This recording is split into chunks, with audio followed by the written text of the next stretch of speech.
ඔන්න ඉතින් PC parts වල prices වැඩි වෙලා කොල්ලෙක්ට ගෙල්ලෙක්ට PC එකක් ගන්න බැරි තරමටම ඉතින් ඔන්න brand new සහ brand new price වැඩි වීමත් එක්ක recondition PC parts උත් ඉතින් ඔන්න අහස උසරම ඇත්තරම වැඩි වෙලා තිනවා. ඉතින් කියන්න දුකයි ඉස්සර සෑහෙන ගාන අඩුවට දුන්න PCs දැන් ගොඩක් මිල වැඩි වෙලා තියෙනවා. ඉතින් ඒ නිසාම කට්ටියගේ අතේ තියෙන ගානට budget PCs 4ක් අපි රෙඩි කරලා තියෙනවා මේ ලක්ෂයට අඩුවෙන් complete දෙන්න. සාමාන්‍යයෙන් මේක අර කට්ටිය හිතන්න පුළුවන් අම්මෝ මේ වගේ PC එකක් මෙච්චර වෙනවද සහ මේකකින් මොනවද කරගන්න පුළුවන් වැඩ කියලා. ඉතින් සෑහෙන දෙයක් තාම කරගන්න පුළුවන් PC build එකක් තමයි අපි මේ ගේන්නේ. ඔන්න පළවෙනි PC build එක ඔයගලන්ට අරගෙන අවිල්ලා තියෙනවා.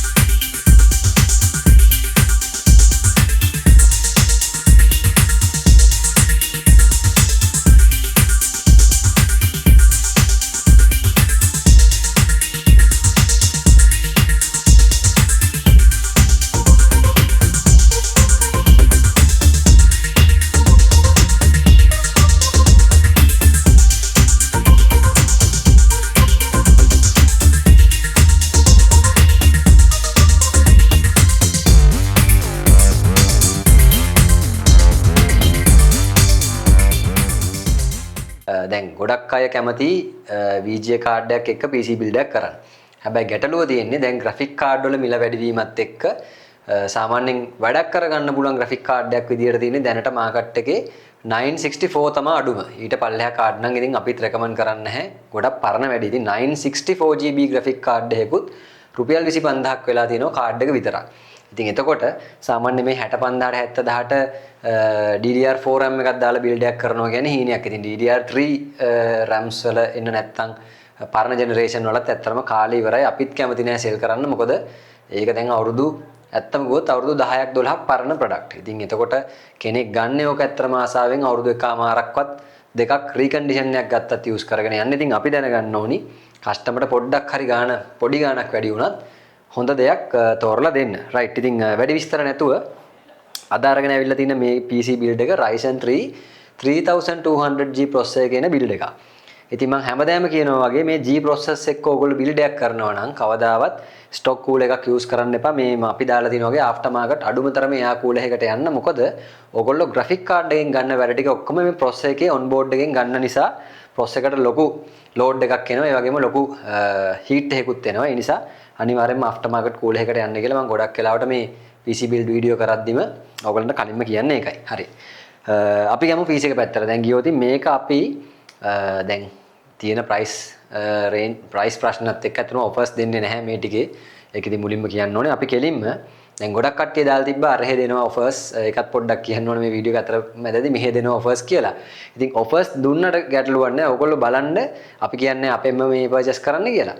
ඔයගොල්ලෝ price පොඩ්ඩක් compare කරලා බලන්න. දැන් අපි දෙන spec එක සහ අපි දෙන warranty එකත් එක්ක වෙන තැනක දෙන warranty සහ වෙන තැනක දෙන price එක. දැන් අපි උදාහරණයක් විදිහට ගත්තොත් අපි මේ Ryzen 3 3200G build එක දෙන්නේ 65000කට මාස 6ක warranty එකක් එක්ක. ඒතර අපි දාලා තියෙන PC එකේ item ටික තියෙනවනේ නැත්තම් parts ටික.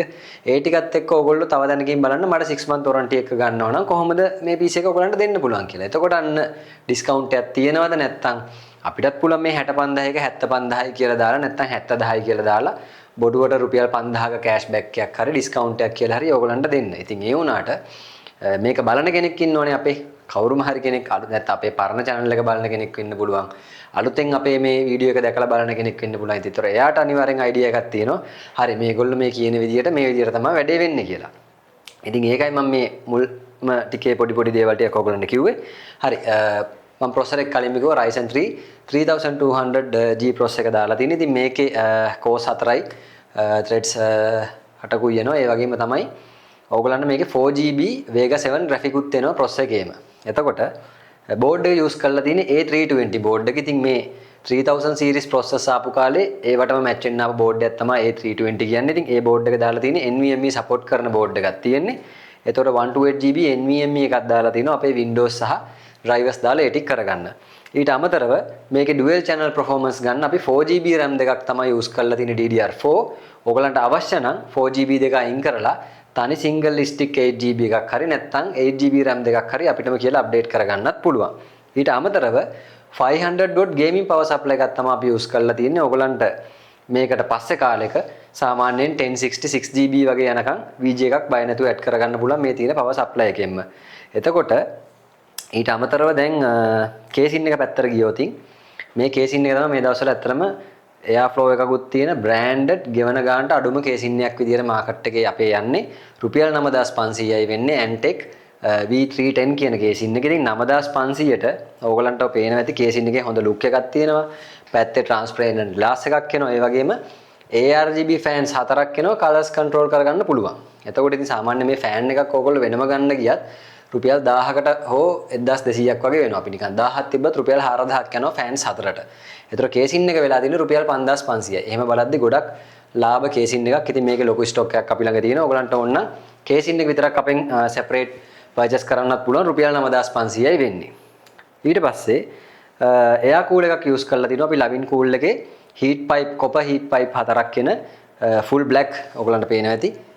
කූල් එක මේක වෙන්නේ රුපියල් 5000යි. ඕගලන්ට අවශ්‍ය විදියට මේක කස්ටමයිස් කරලා ගන්න පුළුවන්. මම කිව්වා වගේ රුපියල් 65000යි වෙන්නේ PC එක විතරක් මාස 6ක වොරන්ටියත් එක්ක. හරි කම්ප්ලීට් ගද්දි සාමාන්‍ය බිල්ඩ් එක කේබල්ස් දෙක, ඒ කියන්නේ පවර් කේබල් දෙකයි, HDMI කේබල් එකයි, අඟල් 22 1080p full HD HDMI monitor එක තියෙනවා. මේක රුපියල් 12500ක් වෙන්නේ. කේබල් සෙට් එකට වෙන්නේ රුපියල් 1500යි. මම මේ හැම අයිටම් එකේම ඔයගලන්ට ගොඩක් වෙලාවට ගණන් කියන්නේ ඔයගලන්ටත් පහසුයි බලන කට්ටියට සහ අපි ඩිස්ක්‍රිප්ෂන් එකේ ප්‍රයිසස් ටික දාලා තියෙනවා. ඊට පස්සේ මේ කීබෝඩ් මවුස් ගෝල්ඩන් ෆීල්ඩ් එකේ දාලා ලොන්ග් මවුස් මැට් එක දාලා කම්ප්ලීට් බිල්ඩ් එකම ඕගලන්ට අපිට දෙන්න පුළුවන් 88500කට. මේ කම්ප්ලීට් බිල්ඩ් එකම යන්නේ 88500යි සම්පූර්ණයෙන්ම ඔක්කොටම මාස 6ක් වොරන්ටි දෙනවා මොනිටර් එකේ ඉඳන් කීබෝඩ් මවුස් මුළු සෙට් එකටම. ඉතින් මේ වගේ බිල්ඩ් ටිකක් දිගටම අපි අරගෙන එන්නම්. ඔයගොල්ලෝ බලන්න මොන හරි ඔයගොල්ලන්ගේ අදහස් යෝජනා එහෙම තියෙනවා නම් පල්ලෙහා කමෙන්ට් සෙක්ෂන් එකේ දාන්න. ඉතින් මේ වගේ බජට් බිල්ඩ් එකකින් ඉක්මනටම හම්බ වෙමු.